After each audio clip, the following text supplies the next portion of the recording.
कबीर साहब ने कही, हरा जन्म मरण मिट जा। जन्म मरण मिटने की नौबत क्यों आई? जन्म ना हुआ तो अपना आप पे मिट गया, मरण हो को नहीं। लेकिन जन्म मरण तो रोग लगे हैं इस दुनिया में जीव के। काल महाराज ने जो रचना रची और जब से रूह लेके आए तो इस जीव का आवागमन बना दिया संसार में। जन्मता है, मरता है, और उसके साथ लगा दिए कर्म। उस कर्म के अनुसार जितनी अलग अलग योनि बनाई, उनके कर्म को भुगतवाने के लिए कि जैसा कर्म करता जाएगा वैसी योनि मिलती जाएगी। और सबसे उत्तम योनि इंसान की, क्योंकि जन्म मरण भी इसी में छूट सकता है और जन्म मरण से छुटाने वाला भी इसी जन्म में मिलता है। अगर इंसान का चोला नहीं मिले तो 84 लाख के जीव जंतु जितने भी ये जीव हैं, चाहे वो किसी भी योनि में हो, तो उनका जन्म मरण छूटना कठिन है। क्योंकि जो गुण इंसान में दिए वो और किसी जीव को दिए नहीं।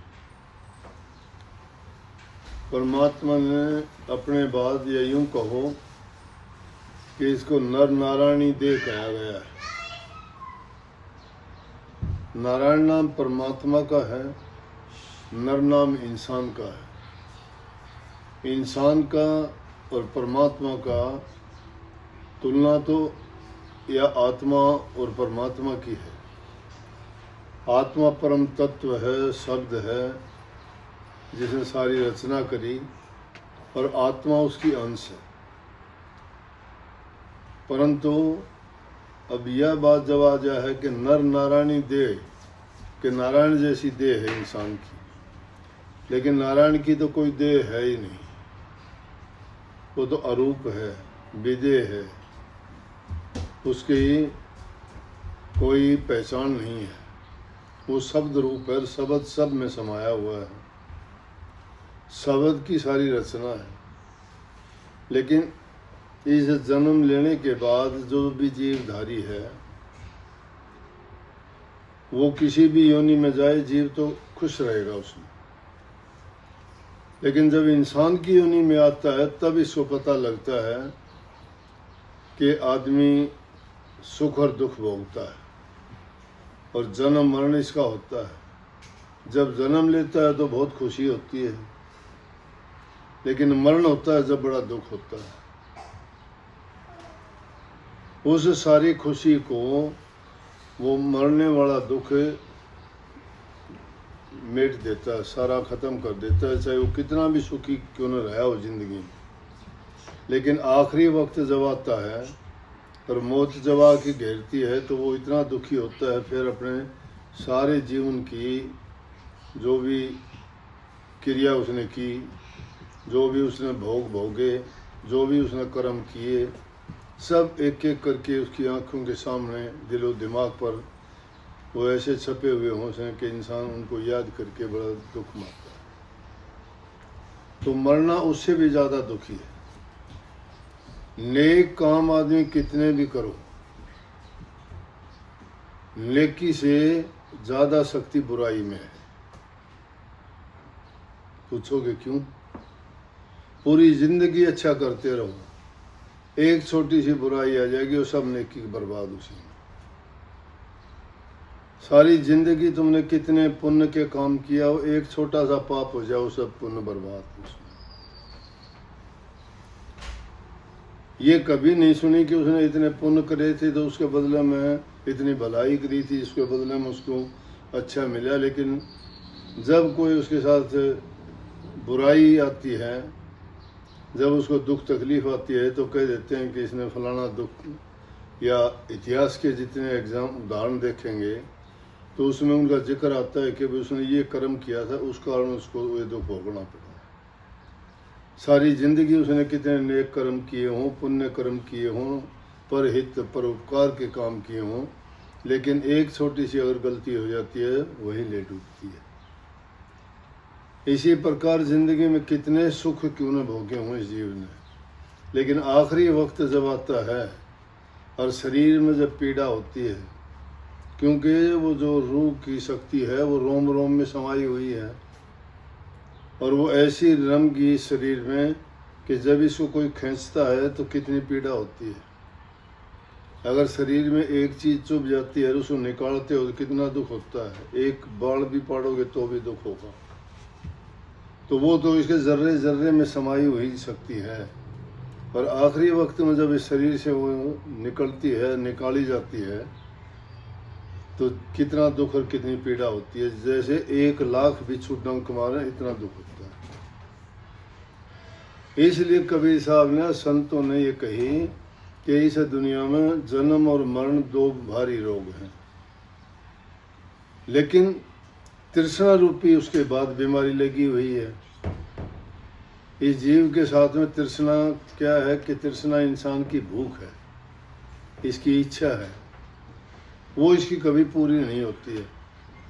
जिससे भी पूछ के देखोगे, मुझे ये काम बाकी रह गया, ये हो जाए, बच्चों की शादी हो जाए, पोते पोतियों की शादी हो जाए, इस लड़के का मकान नहीं बना है, इसका कोई कारोबार नहीं है, इसकी हालत थोड़ी ही अच्छी नहीं है, इसका ये हो जाए, उसके बाद चाहे मैं चला जाऊँ। ये चीज़ें उसको लगी रहती हैं, या तृष्णा है, और तृष्णा कभी भरती नहीं है।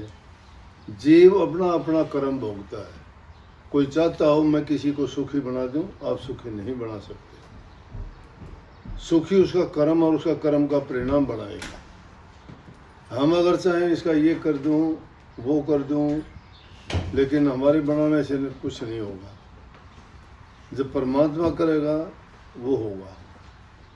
जैसे राजा बलि था, उसने तो चाहा था कि मैं इंद्र का राज ले लूँगा।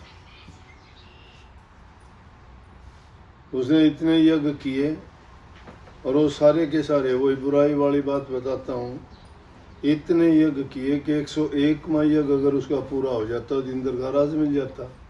इंद्र को बड़ा दुख होया कि ये तो इसका यज्ञ अगर पूरा हो गया तो मेरा राज चला जाएगा। विष्णु भगवान के पास जाके कहने लगा, जी मैं तो बर्बाद हो जाऊंगा, मेरी मदद करो। जब जब ऐसी बात हुई है तो विष्णु भगवान अलग अलग रूप धार के और संसार में राक्षसों का संहार करने के लिए, पाप कर्मों को मिटाने के लिए आए हैं। क्यों आए कि मृत लोक का कोई भी जीव उनमें जाके शासन करे, ये उनको जस्ती नहीं बात। मृत्यु मंडल के कोई ही बिरला ही ऐसा पहुंचा होगा जो उन देवताओं से वो चीज छीन सके। कितने ही राक्षसों ने कितने प्रयास करे, लेकिन राक्षस भी कोई चीज हथियार नहीं सके, ना ही देवताओं से छीन सके। बल्कि चाहे उन्होंने कुछ भी करना पड़े, समुद्र मंथन के समय जब उसमें इतनी बढ़िया बढ़िया चीज़ें निकली, उसमें जहर हलाल भी निकला था, और जब वो देवता उसको कोई ले नहीं पाए तो शिव ने जो है अपने लेके कंठ में रोक दिया था, जिसके कारण नीलकंठ उनका नाम पड़ा। परंतु कहने का बात यह है कि उनके दखल दे नहीं पाए। तो राजा बलि तो चाहता था, लेकिन विष्णु भगवान के आगे जब इंद्र ने जाकर प्रार्थना की, वो आए। बावन भगवान का रूप धर के, छोटा रूप धर के। उनको पता था कि राजा बलि यज्ञ करने के लिए जब जाता है तो पंडितों को दान देता है, और उस वक्त में वो किसी को खाली नहीं लौटाता। छोटा रूप धार के राजा बलि से जाके कहने लगे कि तेरे दर पर ब्राह्मण आया है। बोले, ब्राह्मण देवता बोलो कैसे आए? शुक्राचार्य उनके गुरु थे, राक्षसों के गुरु थे ये शुक्राचार्य। अब गुरु शिष्य की भी बात इसमें बहुत मतलब उससे हमें एक संदेश मिलता है कि शिष्य अगर गुरु की बात को नहीं मानता है तो उसको कष्ट भोगना पड़ता है। तो कहने लगे बोलो ब्राह्मण देवता कैसे आए? बोले कि बस ब्राह्मण को क्या चाहिए ऐसे ही आगे थे। बोले नहीं फिर भी बताओ कि मैं आपको क्या दान दूं। बोले मुझे तो कोई खास ज़रूरत नहीं, अगर हमें थोड़ी ही जगह मिल जाती तो कुटिया बना के मैं रह लेता यहाँ। 2.5 कदम भूमि, बोले ऐसे कि दे दो मुझे। 2.5 कदम ज़मीन मापने जब लगे कह दिया कि दे दी, चलो ले लो जहाँ आपकी मर्जी हो। फिर विराट रूप बनाया विष्णु भगवान ने, तो छोटे ब्राह्मण रूप थे। उससे पहले ही उसका गुरु बोला शुक्राचार्य कि राजा बलि गलती करता है। ऐसे टाइम पर जो ये छोटे से रूप में ब्राह्मण बन के आया है, ये छद्म रूप धार के तेरे छड़ने के लिए आया है, तुम इसको कोई दान ना दे। कहने लगा जी आप मेरे गुरु जरूर हो। अब गुरु की बात नहीं मानी ना, आप मेरे गुरु हो और शिष्य को गुरु का वचन मानना चाहिए। लेकिन ब्राह्मण मेरे दर पे आया है तो मैं उसको दान देने से इनकार नहीं कर सकता। ये मैं जानता हूँ कि मैं आपकी बात की अवहेलना करता हूँ, अच्छी बात नहीं है, लेकिन दूसरी तरफ ब्राह्मण मेरे दर से खाली जाएगा तो वो भी मुझे अच्छी नहीं लगती। 2.5 कदम ज़मीन देने के लिए कह दी, 1 कदम में ज़मीन पूरी माप ली, दूसरे में आसमान माप लिया, तीसरा कदम करने लगा बोलो कहाँ रखो। बोला कि मेरे छाती पे रख ले, और जगह कहाँ है? उसकी छाती पे पैर रख के बोला कि जा पताल में राज कर, इंद्र की बजाय। नर चाहत कुछ और, लेकिन परमात्मा जो चाहता वो होगा। अपनी चेती होत नहीं प्रभु चेती तत्काल, बलि चाहो आकाश को प्रभु पठायो पताल। बलि तो इंद्र का राज चाहता था, लेकिन जाना पड़ा कहाँ? पताल में। और पताल में गया तो विष्णु भगवान भी बंध गया उसके साथ, क्योंकि उन्होंने कही थी कि आपके दरवाजे के साथ में ही हम पड़े रहेंगे। बोले वचन पूरा करो, मैं पताल में जाऊं तो तुम मेरे दर के सामने बैठ गया। राजा बलि एक पहरेदार बढ़ के उसको रहना पड़े। वो तो बाद में जो है लक्ष्मी जी उनको लेके आई। तो कहने का मतलब ये है कि इंसान की तृष्णा है वो तो भरती नहीं है। आदमी सोचता है गरीब है, कहते अमीर हो जाऊं, अमीर और ज़्यादा अमीर बनना चाहता है, फिर भी उसको और दूसरी तृष्णाएं लग जाती हैं। तो जन्म मरण के साथ, लेकिन महापुरुषों की शरण में जब चला जाता है ना, उन्होंने सब चीज़ों का इलाज बता दिया कि तेरा जन्म मरण मिट जाए। दुनिया में दुख सबसे बड़ा यही है, जिसका जन्म नहीं होगा तो मरण कहाँ से होगा, और जिसने जन्म लिया ही नहीं तो मरेगा क्यों। तो जन्म मरण का सिलसिला ख़त्म करने के लिए प्रभु ने संतों को वो शब्द भेज दे के भेजा यहाँ, और उस लिए वो कही कि तेरा जन्म मरण मिट जाए, गुरु का नाम सुनो। गुरु कौन है? गुरु संदेश लेके आए हम महापुरुष से, परमात्मा से, कि वो एक ऐसी दवा है जिस प्रकार से रोगी को ताप आने पे या कोई पीड़ा होने पे वो दवाई इलाज कर देती है, उसी प्रकार से वो सतनाम रूपी दवा जन्म मरण रूपी रोग का इलाज कर देती है, उससे वो ख़त्म हो जाता है। बताई हालात बताई कि इंसान खुश रहता है, जन्म लेता है, बचपन की अवस्था होती है, खेलता कूदता है, उसको न दुख का पता है, न सुख को पता है, न लाभ का पता है, न हानि का पता है, न उसको ज़्यादा संबंध किसी से नहीं जुड़े हैं, टूटने का पता है, न जुड़ने का पता है। जब उसको पता ही नहीं है तो उसको दुख भी कम है। ये दुख ज़्यादा होने का कारण क्यों बना कि हम एक दूसरे से जुड़ते चले गए। जीव जब पैदा हुआ तो इसको खुद का ही पता नहीं था। धीरे धीरे जब ये आया दुनिया में तो हमारे बताने से कहने से ये तेरी बहन है, ये तेरा भाई है, ये तेरा चाचा है, ये तेरा मामा है, ये तेरा फूफा है, उसकी पूरे की पूरी चारों तरफ से उन रिश्तों की लाइन जो लगी उसको बताते गए, जुड़ता चला गया। लेकिन जीव तो अकेला आया था, जाए भी अकेला हुआ। इसलिए उन्होंने समझाया कि बचपन की हालत में जब था ये जीव, तो ये कुछ भी नहीं था, इसको पता ही नहीं था क्या दुख था। झगड़ा किसी से होता, एक बार हुआ, अगली पल उससे दोस्ती होगी। दुश्मनी ये पाल के नहीं बैठता था कि मैं इसका बदला लूँगा। आज खेलता है, थोड़ी देर के बाद में फिर उसी के पास जाके झगड़ा करके वापस चले गए, फिर आगे फिर मिल लिए। तो उस खेल कूद में बीत गए। जवानी जब आती है इंसान की तो वो यौवन होता है। यौवन हम उसको कहे कि किसी चीज़ की चोटी है, पीक है वो। उस अवस्था में इंसान को ये ज्ञान होता तो है, लेकिन वो सब कुछ भूल जाता है। उसको बल का, बुद्धि का, शरीर का, क्योंकि उसका पूरा विकास हो चुका होता है शरीर का, तो उस टाइम पर वो अपने समान किसी को नहीं गिनता। वो सिर्फ अपने आप को ही सिंगारने में, बनाने में, संवारने में, पोसने में लगा रहता है। सिंगारना, पालना, पोसना, अपने आप को अच्छे से अच्छा दिखाना चाहता है। जवानी की अवस्था है, काम मेहनत भी उसी में करने का टाइम है।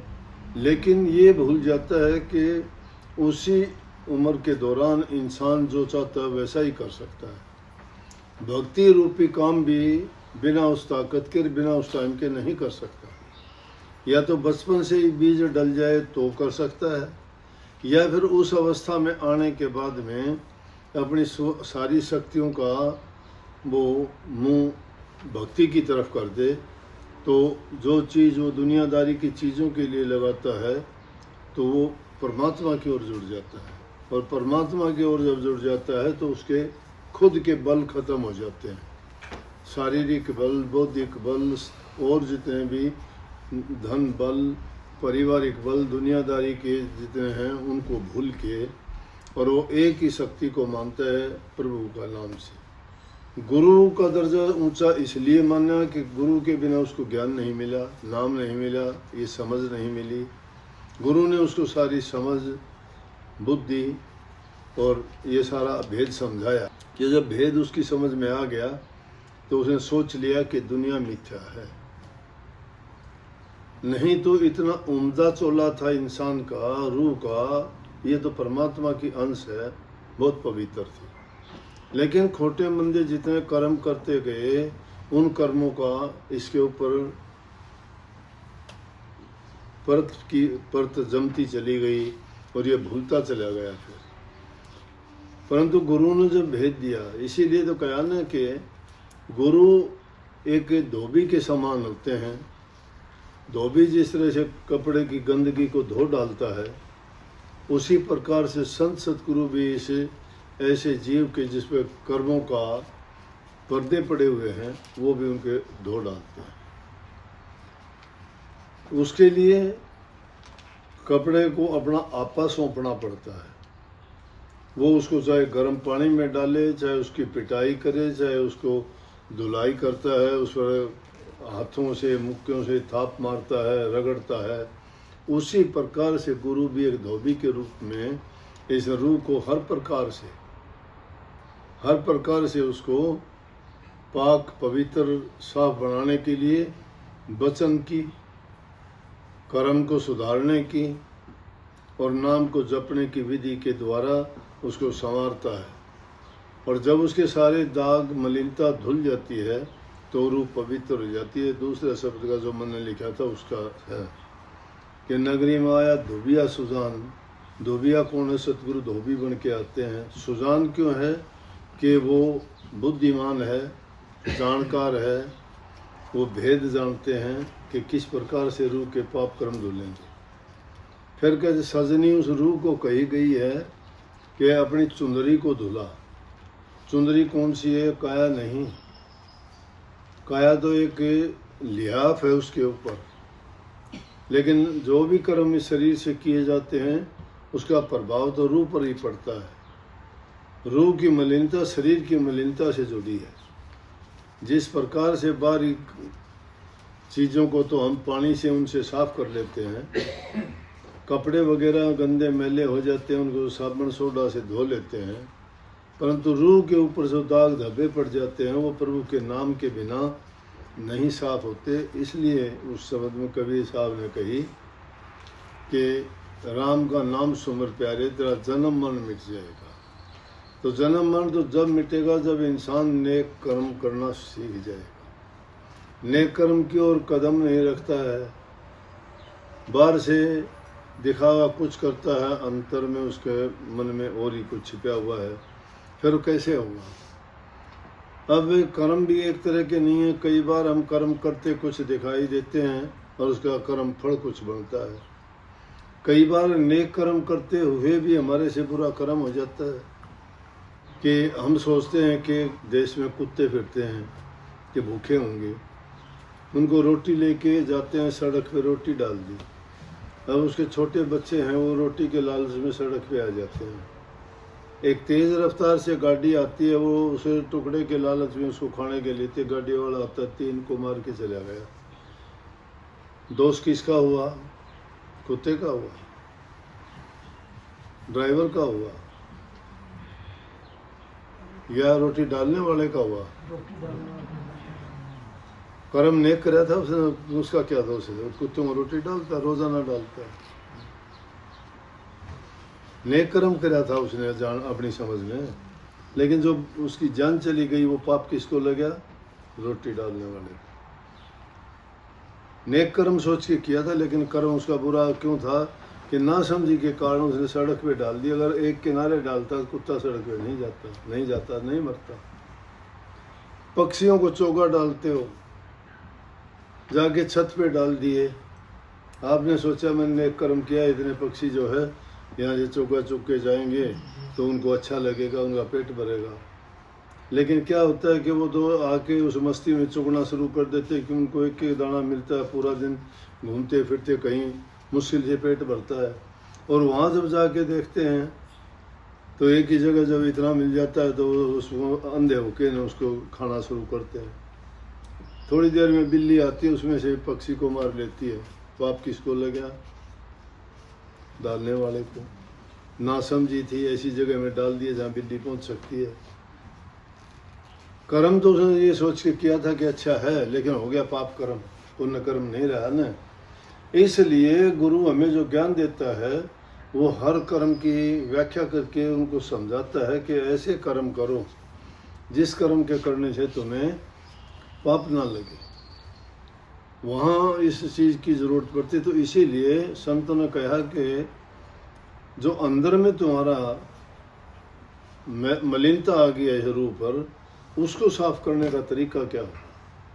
क्यों पानी से वो नहीं धोई जा सकती, साबुन सोडा उस पर नहीं लगाया जा सकता, देखने से हमें पता भी नहीं लगता, अंदर में छिपी हुई है वो मैल। तो वो मैल सतगुरु उसी मैल को उतारने के लिए वो नाम की दीक्षा देते हैं। उस नाम के सुमरण करने से, उसका अभ्यास करने से वो रूह की मलिनता दूर होती है। नानक साहब की वाणी में तो बहुत अच्छा है, उसकी व्याख्या करके बताया गया है। लेकिन इंसान है ये समझता बड़ी मुश्किल से। ठोकर लगती है, एक बार देखता है, पीड़ा होती है तो समझता है, लेकिन उसके बाद फिर भूल जाता है। हमारे साथी हमारे बीच के या जो भी देखते हैं, रोज़ाना इंसान जुदा होके हमसे जाते हैं, हम देखते हैं कि ये अंतिम टाइम ये होता है, हर एक का होगा, तेरा भी होगा। लेकिन क्या हम सुधर गए उसको देख के? क्या उसको देख के हमने कभी ये विचार करते हैं कि ये क्या कुछ साथ लेके गया? क्या कभी ये सोचते हैं कि इसने जीवन मेरे कि क्यों बुरे कर्म किए? और अच्छा करता है तो भी कहते हैं कि इन्हें अच्छा करना या इतना जो कुछ इतनी मेहनत करके इसने अर्जित किया, क्या काम आया इसके? आखिरी वक्त में तो खाली जा रहा है। क्यों उसको ऐसा कहा?